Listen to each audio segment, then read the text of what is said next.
Hello mga tropa! Welcome back to Labet Chef Yaku Vlog. So for today's video, yan. Yung nakadalawang video na tayo nung nakaraan mga tropa, kung nasusubaybay nyo sa YouTube natin saka sa Facebook, yung mga ingredients ng Chef Yaku's Kimchi.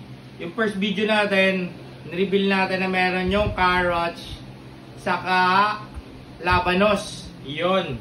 Tapos yung pangalawan, merong apple saka peras, pears. Yan, yung kimchi natin. So, ngayon naman, after mga mahigit 1 month na rin siguro nang huli nating upload yun, or 2 months na, or 3 months na. Yan, ito, reveal naman natin yung ating sa pang ingredients. Ito ay gochugaru or Korean chili powder. Yan, yan yung ginagamit natin. Yan oh, kita nyo naman, legit na legit yan oh. Ayan, tingnan nyo chili powder yan mga tropa. Ayan, dami.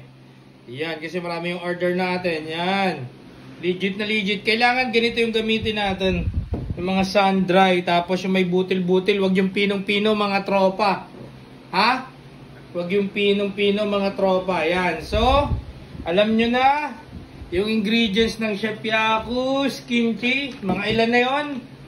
Yan. Pag naka, tayo? 10,000 followers sa YouTube. Chef Yaku Vlog. Yan. Re-reveal pa natin yung iba. I-reveal natin pa konti-konti. May mga secret ingredients pa yan. Marami pa mga tropa. So, yun lang. Mga tropa. So, nakita nyo na. Meron tayong carrots and labanos. Radish. Tapos, meron siyang pera saka apple.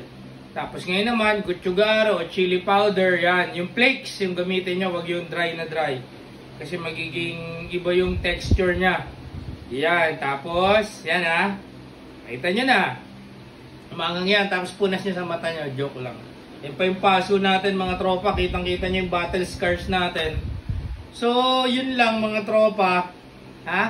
Pa-subscribe naman ng mga social media account ni Chef Yaku. Yan, Chef Yaku Vlog, yung ating YouTube. Mag-upload tayo dyan. May mga matututunan kayo kahit papano. Tapos, Jeffrey Condiman or Pinada Facebook. Yung ating page, Chef Yaku. Yung ating Instagram, Chef_Yaku. Yung TikTok natin, Chef Yaku Vlog din ulit. Yan. Kasi yung Facebook ko syempre, Jeffrey Condiman or Pinada. Thank you mga tropa. Ingatan lahat. Maulan. Ano ngayon? Pangalawang araw ko na tatapusin natin yung kimchi natin. 9 na ng gabi. So usually, yung pinaka-final touch natin nga pala, kung nasabi ko sa inyo, laging gabi natin ginagawa para iwas mga insekto, lalong-lalo na yung langaw. Kasi mabango sa kanila yan, mga tropa. So, maghugas tayo ng kamay. Ingat ang lahat, maulan mga tropa.